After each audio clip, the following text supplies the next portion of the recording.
मानी क्या हुआ?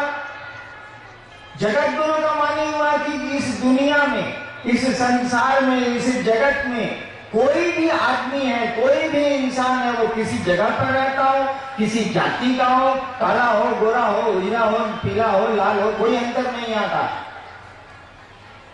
इस जगत का उस आदमी को होना चाहिए, आदमी होना चाहिए, उसको ये अधिकार है, उसको ये हक है कि उस शिव को वो अपना गुरु बना सकता है, क्योंकि वह शिव जगत का गुरु है। शिव ईश्वर का नाम, आप जानते हो या नहीं जानते हो, शिव ईश्वर का नाम है। शिव को महेश्वर कहा गया है, ईश्वर को शिव कहा गया है। यही भारतवर्ष का आध्यात्म है। भारतवर्ष की आध्यात्मिक धारा में शिव की परिकल्पना, ईश्वर की परिकल्पना है। ईश्वर उनको कहा गया है, और जब ईश्वर है वो, परमात्मा है वो, खुदा है वो, तब तो गुरु उनको होना ही होना होगा, क्योंकि ईश्वर अगर गुरु नहीं है तो संसार में कोई गुरु नहीं है। ईश्वर अगर पिता नहीं है तो संसार में कोई पिता नहीं है। ईश्वर में अगर माँ का गुरु नहीं है तो संसार में कोई माँ हो ही नहीं सकती, क्योंकि यह पूरी की पूरी कायनात, पूरी की पूरी सृष्टि उसी शिव की इच्छा से बनी। धरती पर भी बहुत सारे सामान हम लोगों की इच्छा से बने।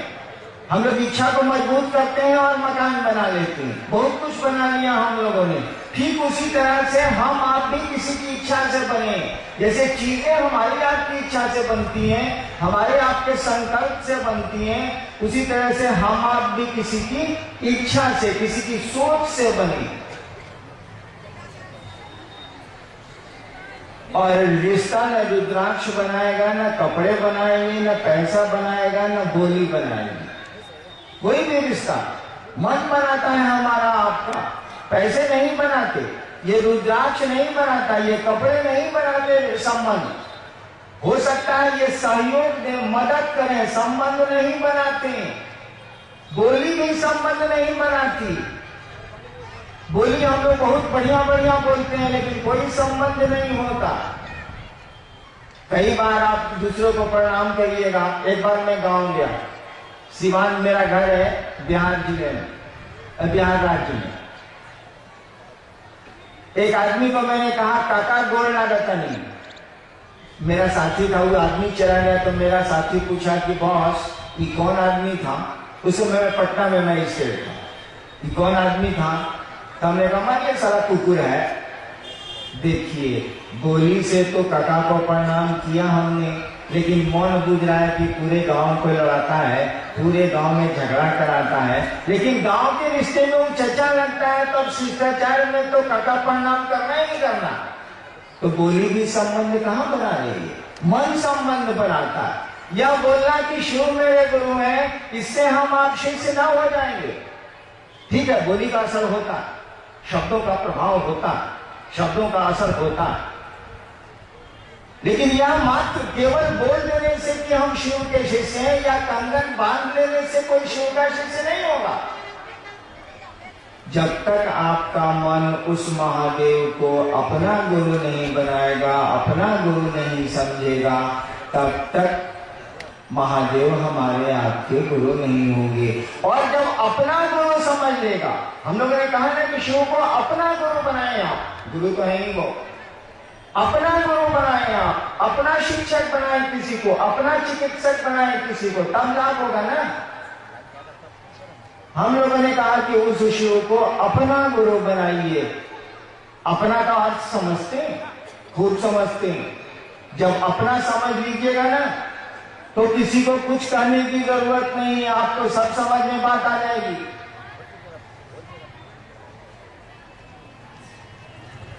आप अपने चप्पल को पहचानते हैं कि नहीं पहचानते हैं? चप्पल का बोलता है कुछ?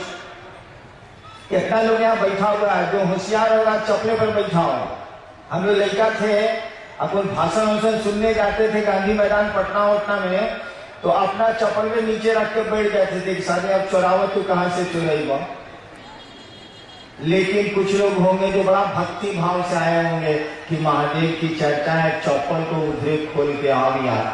वो जब जाएगा उठ के वो आदमी, भीड़ जब निकलेगी तो अपना चप्पल पहचान लेगा। दूसरा हवाई चप्पल रहेगा, उसमें भी अपना चप्पल पहचान लेगा। ये हमारा चलो इसका वो टुकड़ा कहाँ गया, वो हमारे वहां देखो खोज लेगा। वो कहाँ खोज लिया? इसीलिए कि वो समझता है कि मेरी चप्पल है ये।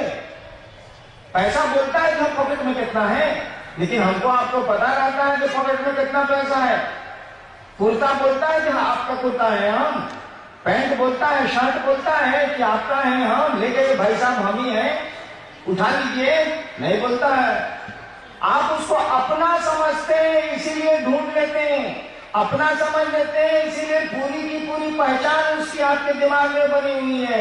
उस शिव को भी जब अपना समझ लीजिएगा ना, तो किसी को कुछ करने की जरूरत नहीं है, शिव को बढ़िया से पहचान लीजिएगा। लेकिन उस शिव को अपना समझिएगा कैसे? हमारा आपका मन तो भक्ति को अपना समझता है, अपनी चीजों को अपना समझता है, अपनों को अपना समझता है। वो शिव को अपना कैसे समझेगा? वो तो शिव के पास हम लोग अपने लिए जाते हैं, अपनों के लिए जाते हैं। महादेव के पास गए, प्रणाम किया, जल ढारा। बंगाल में तो उसकी भी जरूरत नहीं है, गाल बजा लिया, काम हो गया। अब महादेव से कहा कि सरकार ये दिक्कत है, ये दिक्कत है, ये दिक्कत है, ये दिक्कत है, थोड़ी आप कृपा कर दीजिए, थोड़ी दया कर दीजिए। देखिए महादेव के लिए, महादेव के पास हम लोग कहाँ जाते हैं? हम लोग तो जगत के लिए शिव के पास जाते हैं। और यही कारण है कि आप जब नमः शिवाय करते हैं, पूजा करते हैं नमः शिवाय, तो शिव को प्रणाम होता नहीं। वो तो शिव को इसलिए प्रणाम हम लोग करते हैं कि दुनिया चाहिए। इसमें हम लोग की कोई गलती नहीं है, हम लोग का कोई दोष नहीं है। रावण भी गया था त्रिलोक की शक्ति मांगने, अर्जुन भी गए थे पशुपतास्त्र मांगने, बृहस्पति भी गए थे वाचस्पति की उपाधि मांगने, शुक्राचार्य भी गए थे संजीवनी विद्या लेने, भगवान विष्णु भी गए थे चक्र सुदर्शन लेने। जब वही लोग गए थे तो हम लोग जाते हैं, तो कौन खराब बात है भाई? हमें जेबे करेंगे, हम लोग को जरूरत है तो। लेकिन सामान से काम नहीं चलता है, शक्ति से काम नहीं चलता है। उसके लिए ज्ञान भी चाहिए, उसके लिए समझ भी चाहिए। मेरे सामने माइक्रोफोन लगा हुआ है ना, आप तक आवाज मेरी जा रही है ना? अभी एम्पलीफायर वाले मिस्त्री चले या उधर कोई गड़बड़ी हो जाए, अगर हमको आपको इसका ज्ञान नहीं है कि चालू कैसे होता है, तो समूचा प्रोग्राम भंडोल हो जाएगा। सुन ही नहीं सकेगा कोई, इतना आदमी कैसे सुनेगा बिना माइक्रोफोन के, बिना एम्पलीफायर के? देखिए शक्ति इसमें है, लेकिन शक्ति को संचालित करने वाला उसके पास ज्ञान है, बैठा हुआ है एम्पलीफायर के पास। शक्ति इसमें है, लेकिन शक्ति ये संचालित कैसे होगी, चलेगी कैसे, ये काम कैसे करेगी, इसकी समझ रखने वाला जो है ना, वो एम्पलीफायर के पास बैठा हुआ है, उसको ज्ञान है। हमारे पास ज्ञान नहीं है, हम इसका उपयोग नहीं कर सकेंगे। ठीक उसी तरह से सामान से काम नहीं चलेगा, संपत्ति से काम नहीं चलेगा, शक्ति से काम नहीं चलेगा। इन चीजों को चलाने की समझ भी चाहिए। समझ में ज्ञान, गुरु ज्ञान देते हैं, सुना है ना, गुरु से ज्ञान मिलता है। ज्ञान असमझ एक ही चीज है। हम लोगों ने कहा कि आप महादेव से मांगने तो जाते ही जाते हैं, जाएंगे ही आप। हमारे आपके साथ तो अच्छा नहीं है, हम लोग क्या करेंगे? सुना है कि आशुतोष है, तुरंत दे देते हैं, तभी तो भीड़ है। हम लोगों ने कहा कि दानी महादेव से तो आप लेने जाते हैं, अरे ज्ञानी महादेव भी वो है भैया। जो दानी महादेव है वो ज्ञानी भी है, तो ज्ञान का नहीं लेते हैं। बिना ज्ञान के कुछ चलेगा? कुछ नहीं चलेगा। हाँ, याद करिए तो देखिए वो पीछे बैलून बिक रहा। अगर मैं 5 साल का होता, अब बाबूजी कहते कि चलो चलो मंच पर चलो, चर्चा होता महादेव के, हम कहती कि बाबूजी पहले हमरा कहू बैलूनवा किन दी तो अब चल। क्यों? बच्चा तो समझेगा, बच्चों को क्या मतलब, पूरी चर्चा हो रही कि क्या हो रहा। लाल बैलून चाहिए, क्या लाल रुई वाली मिठाई बिक रही थी। मैं बचपन में बहुत खाता था, रुई वाली मिठाई अभी देखा थोड़ी देर पहले बिक रही थी बांस में। तो बच्चा तो उसी के पास जाएगा, उसको उतनी ही समझ है। एक बार मैं दार्जिलिंग गया, बाबूजी पूर्णिया में अफसर थे मेरे, मैं बहुत छोटा था। दार्जिलिंग में वो सीटी बिक रही थी। सीटी नहीं होती, सीटी बजाने स्काउट्स में जो होती, दुकानदार से हमने सीटी ले ली, दुकानदार बोला 1 रुपया दाम। सोचिए 1953-54 में 1 रुपए की क्या कीमत होगी। उस समय मेरे पिताजी मजिस्ट्रेट थे और उनकी तनख्वाह थी 125 रुपये। मैं मजिस्ट्रेट हुआ तो मेरी तनख्वाह थी 500 रुपये। बाबूजी जब मेरे मजिस्ट्रेट हुए थे 1952 में, तब तनख्वाह थी 125 रुपये। और सीटी जो दार्जिलिंग में बेच रहा था दुकान वाला, बोला 1 रुपया में। 1 रुपया में तो उस समय 1 मन चावल मिलता था। बाबूजी ने कहा नहीं खरीदेंगे। हम कहा कि कैसे नहीं खरीदिएगा, यूं हम देखिए लेते हैं। 3 दिन तक जे छरियाए कि सीटी किना गया। रास्ता भर ट्रेन में दार्जिलिंग से पूर्णिया तक, कटिहार तक सीटी बजाते आए, फुर फुर फुर सीटी बजाते आए। देखिए, उसके लिए हम 3 दिन तक झगड़ा किया और सीटी किनवाई लिया 1 रुपये की। अब आप हमको 10 को सीटी ला के दीजिए तो कि सर आप देवघर से आए हैं, महादेव की चर्चा करने आए हैं, आपको सौगात के रूप में हम लोग 10 को सीटी लेके आए हैं। हम कहेंगे खोस लीजिए, फुरफुराते रहिएगा। हम क्या करेंगे सीटी। देखिए ज्ञान, देखिए बुद्धि। आपका 2 बच्चा है, प्लास्टिक की गाड़ी के लिए आपस में लड़ा जाएगा। जब आप ही खरीद के दिया 2 रंग की प्लास्टिक की गाड़ी खरीद दीजिए अपने 2 बच्चों को, दोनों मार कर लेगा अगर एक दूसरे को छू दिया प्लास्टिक की गाड़ी को। आज जबकि जानता है कि माई खरीद के दे दिया, चाहे बाबूजी खरीद के दिए हुए, उसकी समझ ही उतनी है। धीरे धीरे जब उसको शैक्षणिक ज्ञान मिलता है, धीरे धीरे जब उसको समझ हो गए, समाज से मिलती है, शिक्षकों से मिलती है, तब वो समझता है कि सीटी से जिंदगी नहीं चलती, बैलून से जिंदगी नहीं चलती, प्लास्टिक के खिलौनों से जिंदगी के दिन नहीं गुजरते हैं। ठीक उसी तरह से जब गुरु ज्ञान देंगे आपको, तब आपको समझ में आएगा कि आप महादेव से क्या मांगने जा रहे हैं, क्या चीज ले रहे हैं आप। बिना समझ के तो आप मांग भी नहीं सकते हैं। सोचिए तो जरा, जो टीवी नहीं देखा हो टीवी मांगेगा कैसे? जो टीवी देखा ही नहीं टीवी मांगेगा कैसे? जो लड़का टीवी देखने नहीं किया, वो अपने होने वाले ससुर से कहेगा कि हमको भैया हमें टीवी दीजिए, सारा देखने नहीं किया तो मांगेगा कहां से? ज्ञानी नहीं है, उसको समझ ही नहीं है। गुरु ज्ञान देते हैं। हम लोगों ने कहा कि जो आपका बाबा है, कहा जाता है कि चंदा मामा सबके मामा, शिव घर घर के बाबा। बिहार में तो और झारखंड में तो ये कहावत है कि चंदा मामा सबके मामा, शिव घर घर के बाबा। हम लोगों ने कहा कि जरा अपने बाबा से पढ़ के देखिए तो पढ़ता है कि नहीं पढ़ाता। हमने तो जब गुरु माना था शिव को 1974 में, तो हमको तो मालूम ही नहीं था कि ये गुरु है। हम तो भगवान समझ के उनको गुरु माना। हमारे दिमाग में आया कि गुरु भगवान होता है, कि भगवान गुरु क्या नहीं है। और भगवान हमने शिव के बारे में सुना था, अपने घर सुना था, समझा नहीं था, सुना था कि शिव को कहते हैं। मैंने शिव को गुरु मान लिया। हमको तो मालूम भी नहीं थी बात। आज तो कोई आपको बताने वाला है कि शिव गुरु है, किताबों में लिखा है, शास्त्रों में लिखा है। आप उसको अपना गुरु बना के देखिए। सोचिए कि शिव आपके गुरु है, कुछ करने उठने की जरूरत नहीं है। सोचिए आप केवल। हम लोगों ने कहा कि इस सोच को अगर भुलाइए नहीं, भुला जाइएगा तब तो मामला गड़बड़ हो जाएगा। रिश्ता भुला जाइएगा तब तो रिश्ता नहीं चले। यादें अगर सो जाएंगी ना तो रिश्ते भी सो जाती हैं। स्मरण अगर खत्म हो जाएगा ना तो संबंध भी खत्म हो जाएगा। इसीलिए कबीर कहते हैं सुरती के डोरिया गगन बिच लागे। सुरती मने स्मृति, सुरती मने याद। यह याद के शिव मेरे गुरु हैं। अगर आपके मन में कायम रह गई, ठहर गई, शिव आपके गुरु हो जाए और नतीजा आपको मिलने लगेगा। अभी मेरी तरह छिछियाए चलिएगा, लोगों को कहते चलिएगा ये महादेव के गुरु माने ना, महादेव का क्या कल्याण होगा, हमारा तुम्हारा कल्याण हो जाएगा। यार अकल तो आ जाएगी, समझ तो आ जाएगी। शिव गुरु है तो दया करेंगे ना। तुम शिष्य बनो। कुछ जिज्ञासा नहीं आई है तो हम लोग करते हैं उसको। आइए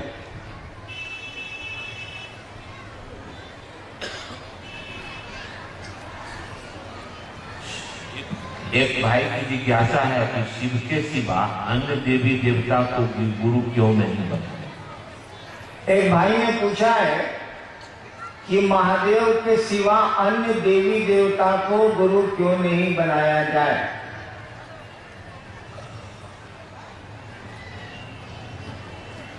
आप अन्य देवी देवता का जो कृत्य है, जो चरित्र आया है किताबों में या कहानियों में, उसको पढ़ के देखिए। वो लोग गुरु का काम करेगा तब ना उसके यहाँ आप पढ़ने जाइएगा, नहीं करेगा तो कैसे पढ़ने जाइएगा।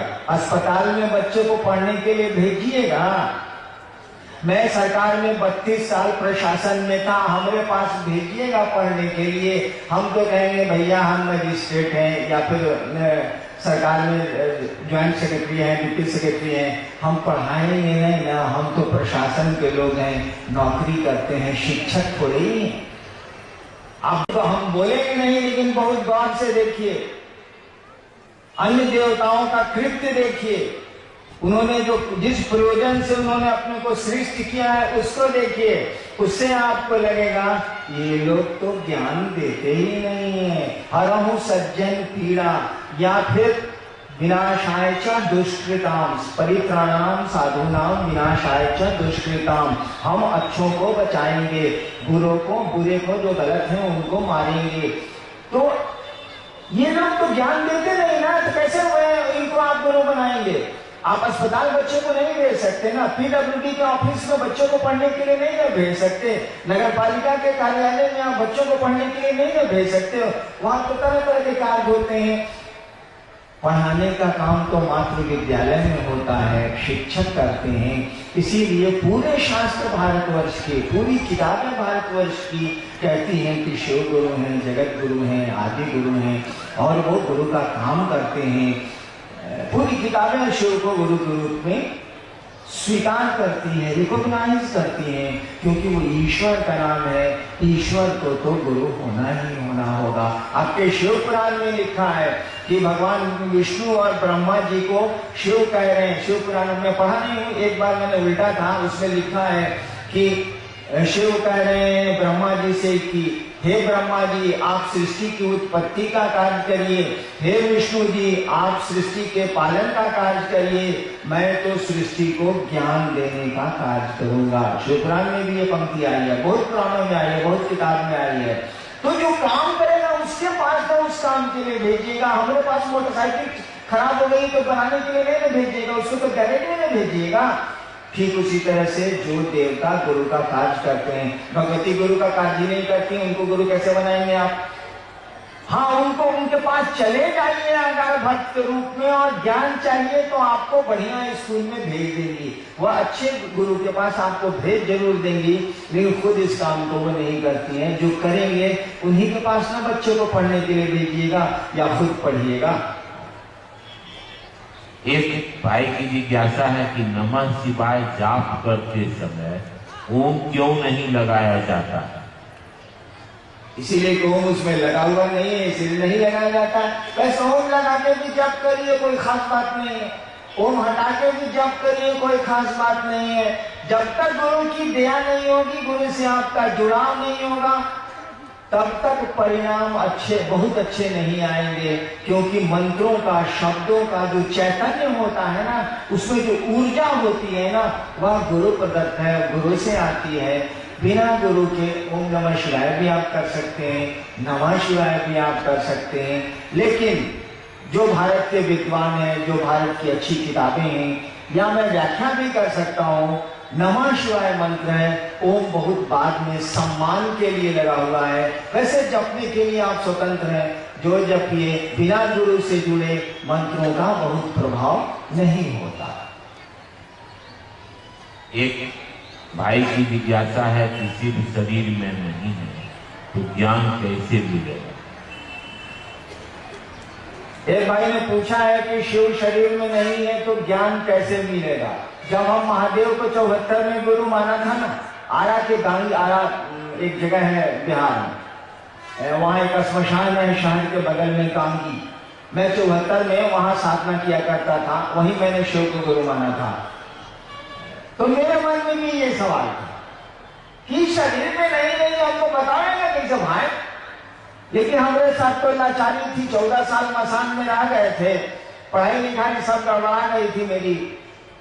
लाचारी में मैंने शिव को गुरु मान लिया कि अब कितना बहु आएंगे, छोड़ो, अब गुरु भगवान होता है तो भगवान को ही गुरु मान लेते हैं। शिव को मैंने भगवान समझ के गुरु मान लिया। लेकिन मेरे दिमाग में भी ये बात थी कि शरीर में नहीं होते, बोलेंगे कैसे, समझाएंगे कैसे ये। बाद में समझ में आई बात कि समझाने के लिए बोलने की कोई जरूरत नहीं है। हम लोग इतने सियाने हो गए हैं, बच्चे थे ना, कोई तो हम लोग का सामने नहीं रहा जो हाथ पांव बड़ा करके खींच के बड़ा करे, स्वतः बड़े हो गए। हम लोग एक सप्ताह में नाखून काटते हैं, नाखून बढ़ाता कौन है, कोई खींचता होता है इसको कहा जो बढ़ जाता है। बाल बनवाते हैं कि बाल सारा बढ़ कैसे जाता है जो आप बनवाते हैं। अदृश्य चीजें आप पर प्रभाव डाल रही हैं। कहाँ से आए हैं आप, कहाँ को जाएंगे आप, किसी कोई प्रत्यक्ष माध्यम आपको नहीं दिखता है।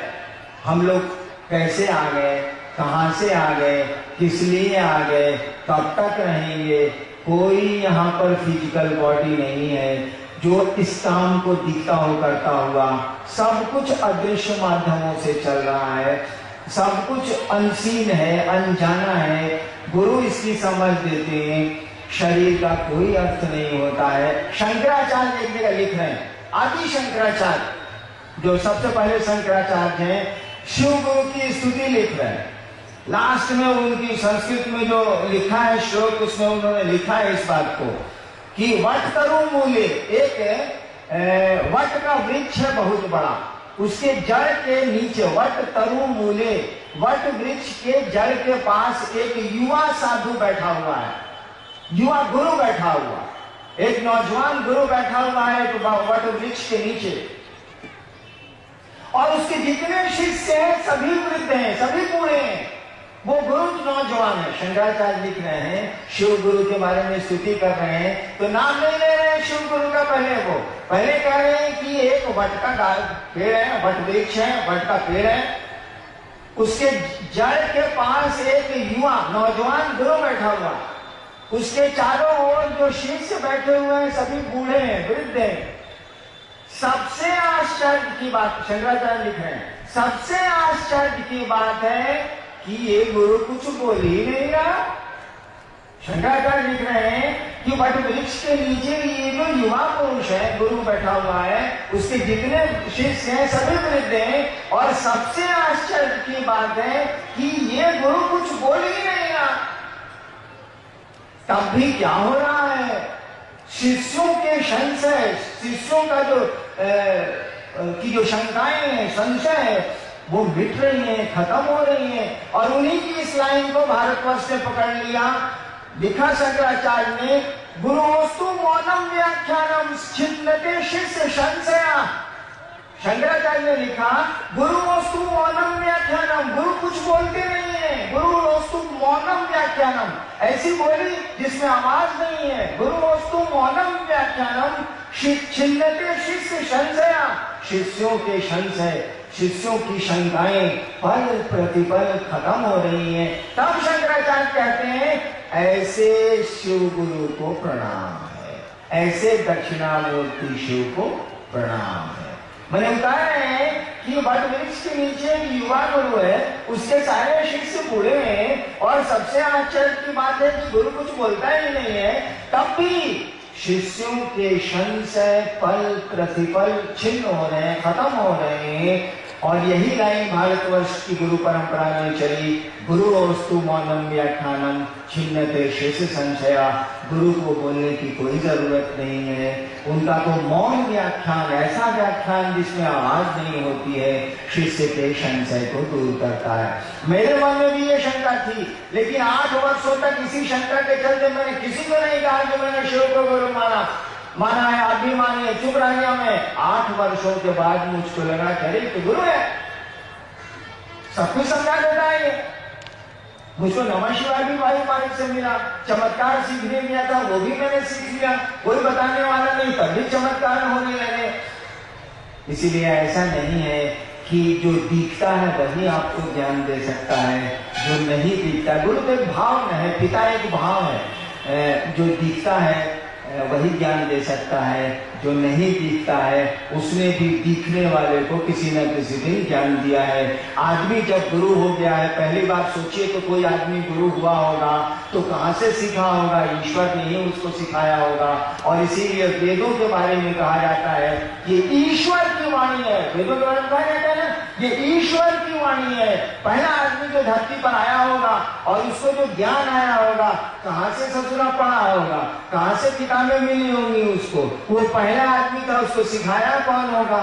अरे ईश्वर ही सबको सिखाता है, परमात्मा ही सबको सिखाता है। वही हमको आपको इस धरती पर ले आया है और उसी की इच्छा से हम आप धीरे धीरे इस धरती से जाते भी हैं, वापस भी हो जाते हैं। हमारा आपका यहाँ घर थोड़ी है, हम लोग तो घूमने आए हैं, यात्रा पर आए हैं।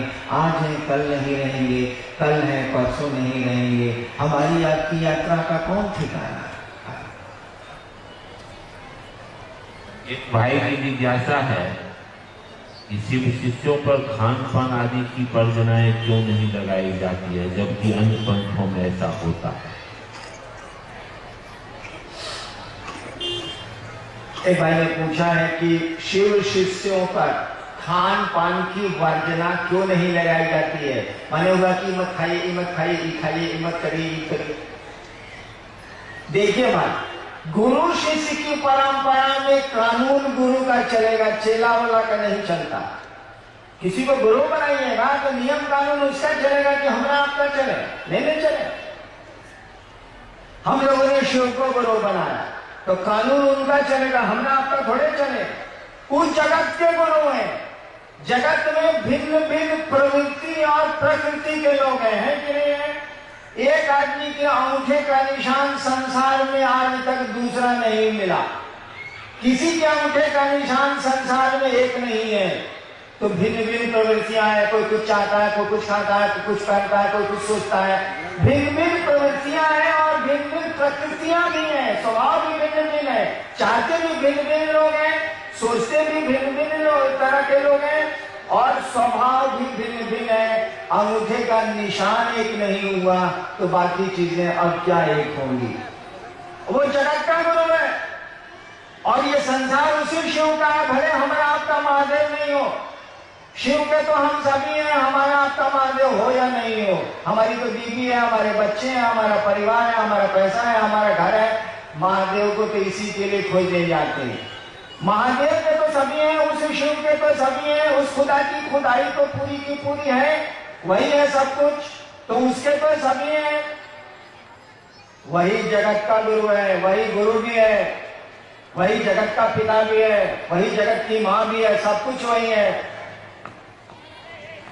तो जब वो जगत का गुरु है तो कैसे आप नियम बनाएंगे कि ये नहीं करो, इस काम को करो? आप तो बना नहीं सकते हैं, बनाएगा तो हुए असमुद्र। और मैं आपको बताता हूं, सहरसा में एक बार बाढ़ आई, बिहार का एक जिला है सहरसा, बाढ़ आ गई। मैं उस समय मधेपुरा में मजिस्ट्रेट था। तो सरकार की सामग्री और सरकार की राहत पहुंचने में थोड़ा वक्त तो लगता ही है, इंतजाम करना पड़ेगा तब जाके होता है। इस बीच में लोग क्या करते हैं आपको पता है? रेलवे लाइन पर लोग चले जाते हैं परिवार को लेके, ऊंची जगहों पे चले जाते हैं परिवार को लेके, चारों ओर पानी है और कुछ नहीं है। वहीं की मछलियों को वो तलते हैं, अपने बच्चों को पालते हैं, अपने को जिंदा रखते हैं। क्या करेंगे, खाएंगे क्या? वो वहां तो केवल पानी ही पानी है। क्या उन मछलियों को जो बाढ़ में डूबे हुए लोग हैं ऊंचाइयों पर, उन मछलियों को खाने के चलते उनका शिव गुरु नहीं होगा? भाई काहे? महादेव उनका नहीं है, वो तो सबका है ना, सभी उसके हैं ना। तो मछली खाने से महादेव उनका गुरु नहीं होगा। ठीक है, आप खाएं या नहीं खाएं आप जाने, आप उसको महादेव से कुछ लेना देना नहीं है। लेकिन बताए, मेरी बेटी है सिंगापुर में, मेरे दाम एक ही बेटी है, यह हिंदुस्तान अखबार में थी बिहार में, अभी सिंगापुर में है वो, और उसके हस्बैंड भी डॉक्टर हैं वहीं सिंगापुर में। एक बार मेरे दामाद ने फोन किया मैं मुझको डेरे पर पटना में, उस समय मैं वहां ज्वाइंट सेक्रेटरी था गवर्नमेंट में, सरकार में, कि यहाँ तो खाने के लिए कुछ मिलता ही नहीं है। हमने कहा कि सिंगापुर में खाने के लिए आपको कुछ नहीं मिलता है, कहा कि खाली मांस मछली मिलता है, समुद्र का जानवर है, यूं है वो है। सो यहाँ तो हम बंद खाते, पाव रोटी खाते रह रहे हैं। वो है शाकाहारी, मेरे दामाद पूरी तरह है शाकाहारी। समस्या हुई उनके भोजन की, तब हमने बेटी को हिंदुस्तान अखबार से रिजाइन कराया और तब उसको सिंगापुर भेजा कि जाओ कुछ बनाओ ना, तो डॉक्टर को खिलाओगी ना। वो तो कहता है कि यहाँ कुछ सब्जी तब्जी कुछ मिलते नहीं करती है, बड़ी महंगी। यहाँ एक दो दुकानें हैं पूरे सिंगापुर में जहाँ सब्जियां मिलती हैं, भारी मुश्किल है।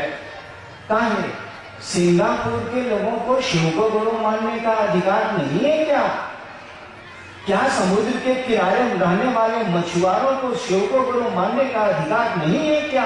अरे बाघ भी उसी का है, गाय भी उसी की है, बैल भी उसी का है, बकरी भी उसी की है। तो जब शिव को गुरु बनाएंगे आप तो इन नियमों को तो लागू कर ही नहीं सकते आप।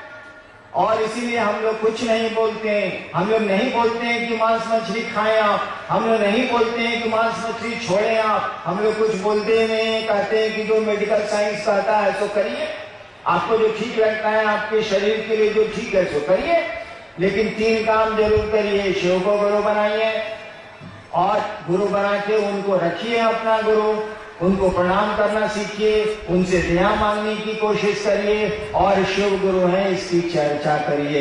ये 3 काम करिए। बाकी आप बुझिए कि साग खाते हैं कि क्या करते हैं, वो आप हैं। एक बहन की जिज्ञासा साहब से, बहन संध्या रानी तंग। सब लोग बोलते हैं कि आप 8 साल से 14 साल तक तपस्या किए, तो आप कब पढ़े और कलेक्टर के पद पर आए? कृपा करके। ये कौन सवाल भाई लोग? एक गुरु बहन ने पूछा है कि सुनते हैं कि आप 14 साल तक तपस्या किए। तपस्या नहीं किया, हम छिछियाए। छिछियाना पूछते हैं ना, छुछुंदर छिछियाता है। हम तपस्या नहीं किए, दिन भर जो का साधना मिलता था हमको गुरु लोगों से चाहे जोगी लोगों से वो करते थे। रात भर मसान में जाकर के अंत संत करते थे। होता क्या है ना कि जैसे हम अभी रामपुर में कुछ दिन रह जाए तो लोगों से दोस्ती हो जाए, नहीं हो जाए? कुछ दिन अब रह जाएंगे तो लोगों से दोस्ती हो जाए, पहचान हो जाएगी, आने जाना शुरू हो जाए। तो 14 साल तो रात में मसान जाते तो वहां के लोगों से दोस्ती हो जाए। वहां जो लोग रहता वहां से दिखता नहीं है जल्दी। असम है बड़ा अच्छा, ये हमको उतना बुझाता नहीं था, बचपन से थे। तो वहां के लोगों से दोस्ती हो गई। दिन में योग की साधना मैं करता था। हाँ, ये बात सही है कि मैं पढ़ता नहीं। बाप मेरे अफसर थे, कू हम पर कहते थे। मेरा एक छोटा भाई DIG है अभी राजस्थान में, वो पढ़ाकू था।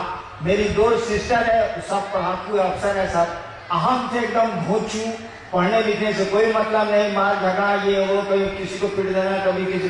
रात भर मसान में रहिएगा तो करिएगा का, रात भर जगे हुए हैं आप मसान में तो भरे झगड़ा नहीं कीजिएगा तो करिए कीजिए।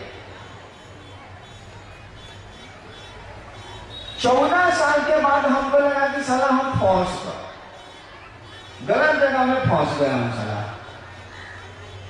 जिन लोगों से हमारी दोस्ती हुई थी वो महादेव के रूप में हमसे मिलने आता था। हम इस खुशफहमी में थे कि चलो बड़ा मजा है कि महादेव के लोग मिल रहे हैं हमसे मसान में। साला एक दिन वो निकल गया प्रेत। लाख हम आपसे भाषण दे दें, आप हमारे साथ 2 साल रहिएगा तो नहीं पूछिएगा कि साला बोलता कुछ है करता कुछ है, बुझेगा? तो हम भी कुछ दिन में पूछ गए कि साला दिखता कुछ है करता कुछ है, साला प्रेत है, महादेव कहने का आदमी नहीं है साला। हमको बड़ा दुख हुआ कि पढ़ाई भी गई, बाप माई का जो तिरस्कार है वो भी बर्दाश्त किया, पढ़ते लिखते नहीं थे। तब मेरे दिमाग में आया कि गुरु भगवान होता है तो भगवान गुरु काहे नहीं है। अब भगवान हमने सुना था महादेव के बारे में, आज से समझा दूंगा मैं, उस दिन मैं समझा नहीं सकता था, हमने सुना था। हमने शिव को गुरु मान लिया। और आपको बताऊं मैं, शिव को गुरु मानने के बाद में अकेले कमरे में रहता था। मेरे बाप बड़े अफसर थे, उनके घर में नहीं रहता था, केवल खाना खाने जाता था और बैठ के मैं रोता था मैं रोया करता था कि साला कहां फंस गए हम, कौन फेरा में पड़ गए हम। सारा बाप मैं वैसे था, आज तक हमारा संबंध ठीक नहीं हुआ। मेरे पिता से चले भी गए दुनिया से, वो मां भी चली गई। बाप वैसे वैसे है, सगे संबंधी से। अभी मेरा संबंधी सब हमको पूछता है कि सारा ये अब कहा बोलेगा, इतना करोड़ आदमी मेरे साथ है, बोलता तो कुछ नहीं है, लेकिन मोने मन पूछता है कि टोटल सारा फकाइत है हरिंद्राना, जितना मेरा संबंधी है सब। कहीं बचपन में देखा है, किसी को तड़िया दिया, किसी को कुछ कर दिया, किसी को कुछ कर दिया, रात भर मसान में बैठूंगा। मैं रोता था बैठ के शिव को गुरु मानने के बाद कि कहां मैं फंस गया, और इसीलिए किसी से नहीं बोलता था मैं कि मैंने शिव को गुरु माना, मैं चुप रहता था। लेकिन क्या कहिएगा, आपको विश्वास हो या नहीं हो, वो तो गुरु है। और मेरा रोना काकर हो गया उस शिव को गुरु मान के। नमः शिवाय मंत्र मिला, और उसी साल बिहार कमीशन में बैठा। उसके पहले मैं आईपीएस में आया, तो मैं अभी तो थोड़ा हेल्थ मेरा ठीक है। पहले लोग कहता रहता है कि तेज हवा चलेगी ना तो हरिंदर जी को पकड़ो, उधिया आ जाए, वही दुबले पतले थे। आईपीएस में मैं आया तो हेल्थ ग्राउंड पर मुझको मेडिकल से रिजेक्ट किया गया। दूसरे साल में डिप्टी कलेक्टर हो गया। अब कैसे हो गया ये भैया, कोई बहुत खूबसूरत है, उसमें उसका काम मेरी कैसे बता दीजिए। कोई बहुत देखने में अच्छा नहीं है, उसमें उसका क्या दोष है बता दीजिए। कोई ठिंगना है, उसमें उसका क्या कसूर है बता दीजिए। कोई बहुत लंबा चौड़ा खूब हेल्दी हो गया है, उसमें उसका क्या मेरिट है सो बता दीजिए। अरे देने वाले ने दिया है, जो दिया सो ठीक है, जो मिल गया उसी को मुकद्दर समझ लिया। तो पढ़ने लिखने में तो मैं भोचू था, लेकिन अब क्या करिएगा, उस जमाने में तो चोरी भी नहीं होती थी। आईपीएस में आया, दूसरे साल डिप्टी कलेक्टर हो गया, पूरी नौकरी प्रशासन में रहा मैं। लेकिन इससे होता जाता क्या है, अगर शिव हमारे आपके गुरु नहीं हुए, जिंदगी के कुछ वक्त हम लोगों ने शिव को नहीं दिए, तो फिर इस जीने का क्या अर्थ है। आएंगे दुनिया में, जाएंगे यहाँ से, यहाँ हमारा आपका कुछ थोड़ी ही है, रहेगा नहीं। खाली हाथ पैदा हुए थे ना, याद रखिएगा, हमको आपको खाली हाथ ही जाना है, कुछ नहीं जाएगा यहाँ से।